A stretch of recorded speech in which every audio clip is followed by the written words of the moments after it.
सिद्दीपेट में बीआरएस रुकने assembly T Harish Rao की जानिब से आइम्मा और मुअज्जिनीन के एजाज में एक तकरीब मुनक्किद की गई। इस मौके पर रमजानुल मुबारक के पेश नज़र आइम्मा व मुअज्जिनीन को हदिये पेश किए गए। तकरीब में साबिक एमएलसी फारूक हुसैन, तंजीमुल मसाजिद सिद्दीपेट के ओहदेदारान और दीगर मुअज्जिजीन भी शरीक थे।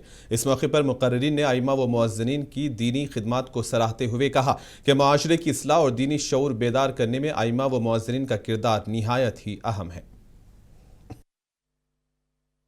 यहाँ के सुप्रीम बॉडी के सदर जुबैर साहब की जिम्मेदारी है और तंजीमुल मसाजिद के सदर जनाब आसिफ साहब की जिम्मेदारी है कि हम सिद्दीपेट तक ही महदूद नहीं रहना चाहते। अतराफ के अजला में, अतराफ के विलेजेस में, अतराफ के कॉन्स्टिट्यूंसियों में जहाँ कहीं भी कब्रस्तान की हिसारबंदी के बारे में हो और अपने मस्जिदों की तामीर के बारे में हो, दागदोजी के बारे में हो, हमको इत्तला कीजिए। यहाँ पर हमारा फ़ोन नंबर आपको सुप्रीम बॉडी के सदर साहब का और तंजीमुल मसाजिद साहब के सदर का फ़ोन नंबर देंगे। हम रमज़ान के बाद एक प्रोग्राम बनाकर ऐसा नंगनूर मंडल से निकलेंगे, शिनागोड मंडल आएंगे, नारायणपेट आएंगे, उसके बाद सिद्दीपेट रूरल मंडल आएंगे, सिद्दीपेट अर्बन मंडल भी आएंगे, जहाँ कहीं भी मस्जिदों की जरूरत है। और दूसरी बात यह है, अगर आप लोगों को कफन के कपड़े की जरूरत है तो यहाँ पर तंजीम में इत्तला कीजिए। अब लेडीज के लिए, औरतों के लिए 3 और 5 जेंट्स के लिए। मेदक जिले के नरसापुर हलके से खबर है, रुकने असेंबली सुनीता रेड्डी की जानिब से मुसलमानों के लिए दावत इफ्तार का एहतमाम किया गया। इस मौके पर खिताब में एमएलए ने कहा कि हलके की मुसलमानों की मोहब्बत और ताउन उनके लिए नाकाबिल फरामोश है। इन्होंने सबसे अपील की है कि रमज़ान के मुक़द्दस महीने को भाईचारे और इत्तेहाद के साथ मनाएं।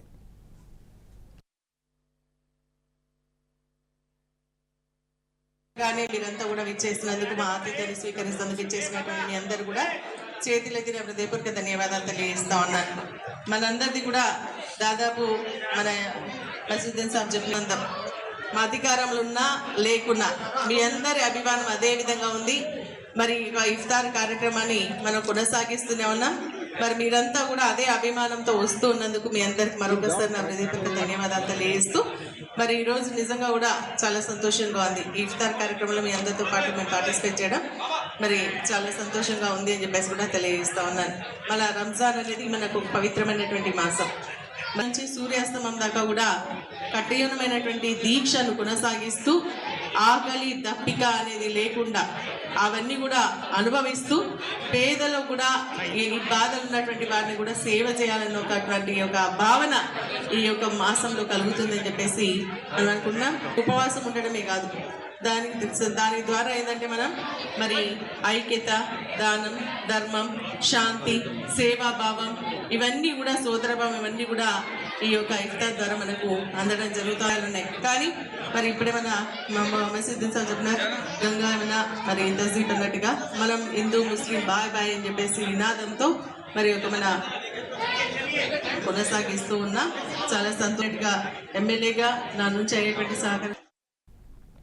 Telangana dairy industry development corporation के चेयरमैन गुत्ता अमित रेड्डी ने इल्जाम लगाया है कि आंध्र प्रदेश के विजय डेयरी के नाम पर बाजार में मिलावटी घी फरोख्त किया जा रहा है। मीडिया कॉन्फ्रेंस में उन्होंने दावा किया कि जांच के लिए दिल्ली भेजे गए नमूनों में वेजिटेबल ऑयल और दीगर केमिकल पाए गए हैं जो सेहत के लिए नुकसानदा हो सकते हैं। इन्होंने कहा कि तेलंगाना में विजय नाम से गैर मेयारी दूध या दूध की मसनूआत की फरोख्त बर्दाश्त नहीं की जाएगी और उन्होंने आवाम से अपील की है कि खरीदारी से पहले मसनूआत की असलियत की शनाख्त जरूर कर ले।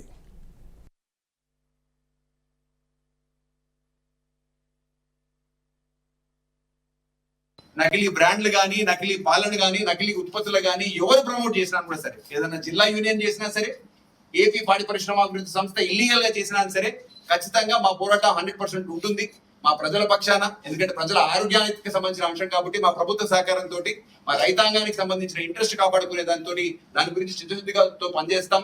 ఒకవేళ మీరు కనుక ఇట్లాంటి ప్రయత్నాలు మీరు వెంటనే ఆపు చేయకపోతే ఇక మా రైతులు రోడ్డెక్కే పరిస్థితి వస్తుంది. దయచేసి ఆలోచన చేయండి, మీ ప్రయత్నాన్ని విరమించుకోండి. ఎందుకంటే రైతాంగం రోడ్ ఎక్కిన తర్వాత ఇది ఒక సమస్యగా మారుతుంది. ఎందుకంటే 2 తెలుగు రాష్ట్రాలు కలిసి ఉన్నాయి, ప్రజలందరం కలిసి ఉంటున్నాం. ఇక్కడ ఆరోగ్యాలు అందరివి, తెలంగాణ రాష్ట్రానికి సంబంధించిన ప్రజలు మాత్రమే ఇక్కడ ఉండరు. ఆంధ్ర ప్రాంతానికి సంబంధించిన రైతులు కూడా ఇక్కడ ఉంటారు.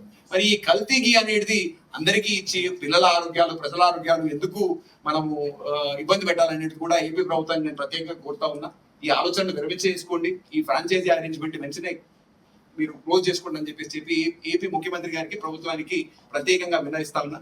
ఎందుకంటే ప్రతిరోజు మీ అందరికీ తెలుసు టీటీడీకి సంబంధించిన టెంపుల్స్ ఈ రోజు అన్ని గుళ్ళకు కూడా ఇప్పుడు ఈ రోజు గడిచిన ఒక సంవత్సరం కాలంగా ఆల్మోస్ట్ కేఎంఎఫ్ నుంచో మదర్ డైరీ నుంచో ఈ రోజు ఏదో खम्मम जिले अदालत में वकला के लिए 40 घंटों पर मुश्तमिल मीडिएशन तरबियती प्रोग्राम का इफ्तिताह किया गया और इस मौके पर रियासती हाईकोर्ट के जज सूरी पल्लीनंद ने कहा कि सालसी के जरिए मुकदमात का जल्द और बाहमी रजामंदी से हल मुमकिन है।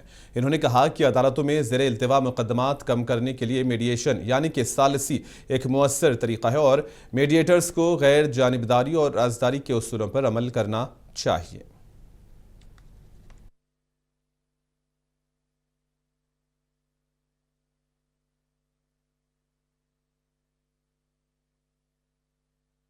High Court has been instrumental in promoting mediation across the states by launching Mediation for the Nation to settle more number of suitable cases through the process of mediation. With effect from 2nd January 2006, the MCPC launched Mediation for the Nation 2.0, campaigning with an intention to identify suitable cases for mediation. I am happy to be part of this momentous occasion as a speaker on the topic concept and techniques of mediation in India. The administration of justice traditionally depends on adversarial litigation in courts. However, the increasing backlog of cases and the time-consuming nature of litigation have necessitated the development of alternative dispute resolution mechanisms.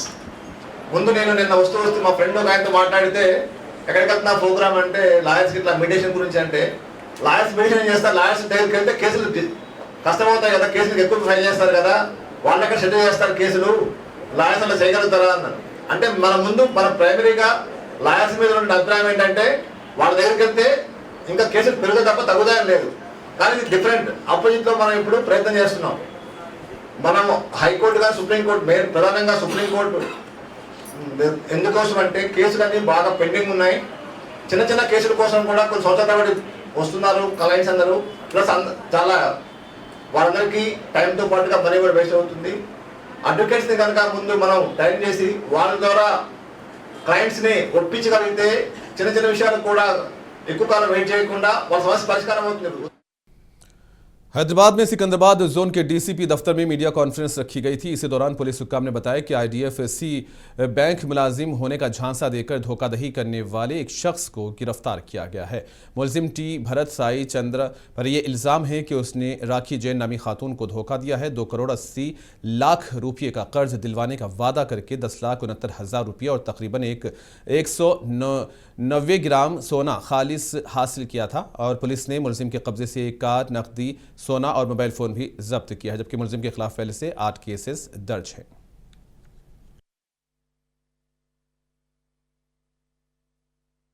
Mahakal division ACP Shri Shridhar के supervision में एक बड़ा cheater को, एक जो मशहूर cheater को police arrest करे, रामगोपालपेट पुलिस इंस्पेक्टर सुरेश सो उनका टीम, इनका यह इसका नाम है भरत साई चंद्रा, एज 30 ईयर से इनका।